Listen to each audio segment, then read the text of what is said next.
Olá pessoal, sejam bem-vindos a mais um episódio do Aviscast aqui. Estou aqui com a Ana Cecília Leite, que é bióloga da BioAdapt e Adaptier, e palestrou sobre ambientes seguros e saudáveis para aves. Vai bater um papo com a gente aqui sobre enriquecimento ambiental. Ana, muito bem-vinda, obrigado por aceitar o convite para bater um papo com a gente. Obrigada a vocês, estou ansiosa. Vamos lá, bate-papo tranquilo. Ana, quais são os principais riscos que a gente deve eliminar quando a gente prepara o ambiente para as aves? Por exemplo, pode trazer risco para o animal. Tá, o que a gente tem que pensar é que quem mora naquele ambiente é o animal. Então a gente realmente precisa criar um ambiente estruturado e planejado para aquele indivíduo. Parece óbvio, né? Mas o que acontece na prática, em muitos momentos, é totalmente diferente. Então as pessoas acabam deixando o ambiente confortável na visão humana delas e esquece que quem mora naquele ambiente, às vezes 24 horas por dia, 7 dias por semana, é aquele animal, né? Sim. Então, essa é a principal situação. Pensa na ótica do animal.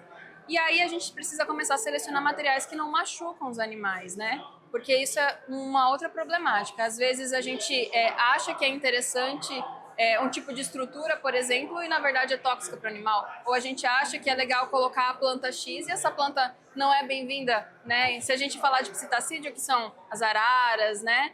Os papagaios, os animais com biquinho torto, a gente está falando de animais que mexem em tudo. Tudo, né? Curiosíssimo. Então, a gente tem que ter uma cautela em relação à estrutura, em relação à vegetação, em relação à ambientação. Existe isso, e é por isso que existe a Adaptier e outras empresas que trabalham criando recintos. Perfeito, perfeito. E como equilibrar essa liberdade no ambiente amplo, enriquecido e com segurança nesses recintos? Vai muito em cima disso que você acabou de falar agora? Vai. Uma coisa que eu posso falar já para vocês é que todo excesso de material dentro de um viveiro, de uma gaiola, é uma armadilha para esse animal. Né? Então, o que acontece? Às vezes as pessoas colocam corda de um local ao outro e deixam o excesso da corda. Aquilo é uma armadilha. Infelizmente, eu já ouvi casos e vi animais se machucando, não só aves, primatas também, outros animais se enroscando nesse excesso de material. Então, todas as vezes que a gente coloca enriquecimento ambiental no recinto, a gente sempre acompanha o modo que a gente está amarrando isso para não criar forcas, porque às vezes o enriquecimento, que é para ser algo positivo, vira uma armadilha no recinto, que a pessoa cria forcas, armadilhas. E aí, infelizmente, eu já ouvi uma história de uma arara perdendo a vida por conta disso. Né? Então, todo excesso de material, toda amarração em formato de forca, de brinquedos e tudo mais, é um perigo. Então, fuja disso. E esse excesso também pode estressar um animal se for uma coisa muito complicada. A gente fala, né? Enriquecimento ambiental é você levar uma complexidade para ele gastar toda essa... como que eu vou dizer assim? A mente dele pensante, essa interação toda do animal ali. Só que o excesso também pode gerar um estresse, isso pode vir gerar alguma doença para esse bicho, ele ficar mais irritado, estressado. A gente sabe que a ave às vezes, né, tem coisa de tirar a pena e tudo mais, como tá assim. Como evitar esse tipo de excesso? É não projetar o humano também lá dentro? Também. O que acontece? As aves, elas são neofóbicas, né? A ave na natureza é presa. Então, naturalmente, elas têm medo do que é novo. Quando a gente troca a ambientação ou coloca muitos estímulos naquela gaiola, naquele espaço, naquele viveiro, a tendência desse animal que não está habituado é congelar.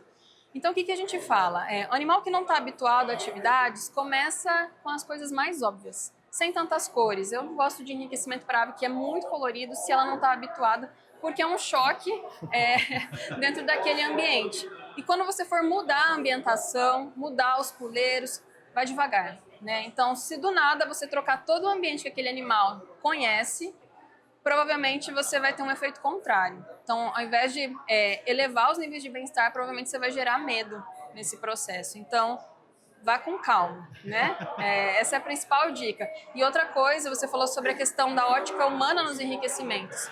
Quando vocês forem comprar enriquecimento em pet shops, né, em outras plataformas, em sites, assim, pensa da ótica do animal. Tem muitos que são armadilha. Tem muitos que são extremamente coloridos para que o tutor se interesse e ache bonito, cheio de miçangas, de muito plástico, com ganchos perigosos. Então, eu não gosto muito daquelas atividades que tem gancho, assim, sabe? Aquele mosquetão. É prático pra gente. pra gente. Sim. De novo, não é a gente que vai interagir, né? A ótica do animal. Então, prefira elementos mais naturais. E Sempre. você falou de mudanças, né? De fazer mudanças no que já existe ali dentro do recinto desse animal. Para quem ainda não tem um ambiente enriquecido também, vai estar assistindo, assistir sua palestra, ver seus conteúdos lá no Instagram. Também precisa ser gradativo a inserção desses elementos dentro do recinto. Você já chega e prepara um recinto todo enriquecido e você falou dela ter medo, de ser Sim, novidade. sim. Precisa ser gradual também esse enriquecimento? Tá, se o animal já vive dentro daquele ambiente, você vai fazendo isso gradualmente para não assustar. Mas é um animal novo, ele foi transferido, ele saiu do criador e veio até você. Aí sim você pode receber ele num ambiente diferente, porque essa mudança já está existindo naturalmente, né? Perfeito. Ele vai ter um período de adaptação, Ele mas vai vai ter ser um mais período de tranquilo. adaptação. E assim, toda mudança, gente, todo transporte de animal, existe um estresse associado nisso. Então a gente até espera que isso aconteça, que o animal demore um pouco para explorar todo o ambiente. Isso não é uma regra, tem as aves que são extremamente curiosas, que na hora que você coloca uma atividade, elas logo vão, mas tem as aves que são mais retraídas, né? A gente fala bastante de psitacídio, mas não são só eles que podem Tá. receber enriquecimento, né? Não são só eles que devem. Então, rapinantes também recebem atividades, patos, galinhas, todo ser vivo, todo animal Sim. precisa de atividade, porque eles têm uma gama de comportamentos enorme, uma diversidade. Quando eles vêm morar no nosso ambiente, na nossa casa, ou em algum empreendimento de fauna, eles estão em um espaço controlado. Sim. Por mais que a gente cuide, por mais que a gente ame, é um espaço restrito. Então, se a gente não ofertar enriquecimento, não oportunizar a escolha através de um ambiente legal, eles não têm nada para fazer. Então, aí a gente tem um problema de apatia, e aí a gente pode ir conversando mais sobre isso. Perfeito. Você falou na questão do ambiente restrito e tudo mais. Para quem tem recinto externo, a iluminação, vento, chuva, como que o enriquecimento ambiental também pode contribuir com isso para dar abrigos, para não deixar ter um problema de saúde para a ave também? Como lidar com recintos externos? O que observar? Sim, para locais que têm temperaturas baixas, eu sou do Paraná, de Foz do Iguaçu. Lá é muito quente, mas quando é frio, é frio. Então, o que a gente recomenda é que ou exista uma área de abrigo para esses animais longe desse ambiente a céu aberto, ou exista pelo menos lonas para que você possa descer e fechar esse recinto, porque lá faz 0 graus, por exemplo, né? Então, no sul, em algumas cidades aqui de São Paulo também, tem essa questão de fazer muito frio, muito vento e as aves sim podem ficar prejudicadas, né? Então, a gente precisa ter essa cautela para que por falta dessa estrutura, não vire uma urgência veterinária, um animal com pneumonia, um animal com alguma outra questão, né? É importante isso. E o enriquecimento, ele ajuda a gente de que forma, nesse caso da temperatura? Opções de abrigo, né? Então, às vezes a gente pensa assim, vou colocar aquele abrigo ou aquela cobertura só aqui, e aí o animal, ele é obrigado a se esconder da chuva, do vento, é só ali. E daí lembra, uma coisa muito importante que eu falei na palestra, oportunidade de escolha é uma forma de prosperar, uma forma de ter bem-estar. Então, se o animal pode escolher aonde ele vai se esconder, e se ele vai se esconder, como que ele vai controlar aquele ambiente, a gente está aumentando a qualidade de vida dele, né? Perfeito, perfeito, perfeito. E qual seria, você falou na questão de possível, né, uma pneumonia e tudo mais, qual é o papel do enriquecimento ambiental, na sua opinião, tem na prevenção de doenças? Tá. O enriquecimento ambiental é uma ferramenta que promove qualidade de vida e ela é fundamental para evitar frustração, tédio, para evitar problemas com arrancamento de pena. Porque o que acontece? Como a gente comentou, o ambiente controlado ele é previsível. Então, a maioria dos animais, eles comem no mesmo horário, da mesma forma, o mesmo alimento, a mesma forma que é picado. Uma rotina. É uma rotina. E assim, pra gente é ótimo porque facilita muito o manejo. Então, se você cuida de muitas aves, de muitos animais no geral, você ter uma rotina é ótimo para o ser humano. Mas, de novo, a ótica não é só nossa, né? A gente está coexistindo e é preciso ter um equilíbrio nisso tudo. E aí o enriquecimento vem para trazer imprevisibilidade naquele ambiente, sair daquele tédio. Os animais, eles evoluíram para resolver problemas, para poder buscar o alimento, forragear. As aves, a maioria delas são forrageadoras, né? E então elas ficam muito tempo da vida procurando por comida. Aí imagina que chato, chega todo dia, 8 da manhã, tá lá na mesma bandeja, você come em 15 minutos, você não, a ave, come em 15 minutos e depois não faz o quê? Perfeito. Vai arrancar pena? vai ficar mordendo a grade e se contaminando com o chumbo da grade. Então, assim, o enriquecimento, ele ajuda muito o animal a ter qualidade de vida física e mental, né? Em vários aspectos, aí a gente pode falar um tempão só sobre enriquecimento, que eu amo. Perfeito. E Ana, para a gente ir fechando, quais dicas você daria para os responsáveis que estão iniciando agora? Acabou de receber esse bichinho em casa e tal, para preparar esse recinto com esse enriquecimento ambiental. Tá, você acabou de receber, de ganhar, de adquirir uma ave. A primeira coisa que você tem que pensar é que você tem que se comprometer com aquilo. As aves, a maioria delas tem uma longevidade considerável e é uma responsabilidade muito grande. Então, vai exigir desse tutor, desse cuidador, que demande uma atenção para esse animal, né? Sim. Tem muitos que são imprintados, inclusive do ser humano, e que vai precisar de uma interação real. E isso é comprovado já que promove qualidade de vida também.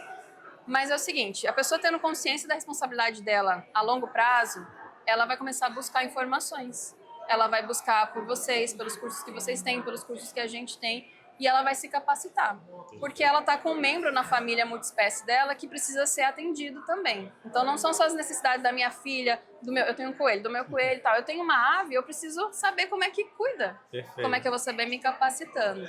E aí, assim, não adianta só a gente olhar lá de um jeito rápido, né, e banal no Pinterest. Eu tenho Pinterest também, é um super banco de dados, banco de imagens, mas aquilo é para usar para inspirar, nunca para determinar, ó, meu animal tem que receber isso. Perfeito. Então, a pessoa se capacitando, ela vai ter esse animal por muitos e muitos anos, ela feliz, a família feliz e o animal também, então vai ser ótimo. Perfeito. E você falou muito dessa complexidade do imprint, da dependência, vamos colocar assim, emocional e psicológica mesmo, dessa interação da ave com o humano. Começa antes, então, da chegada do animal, estudando talvez para ver se aquela espécie é melhor para minha rotina, que é melhor para minha realidade.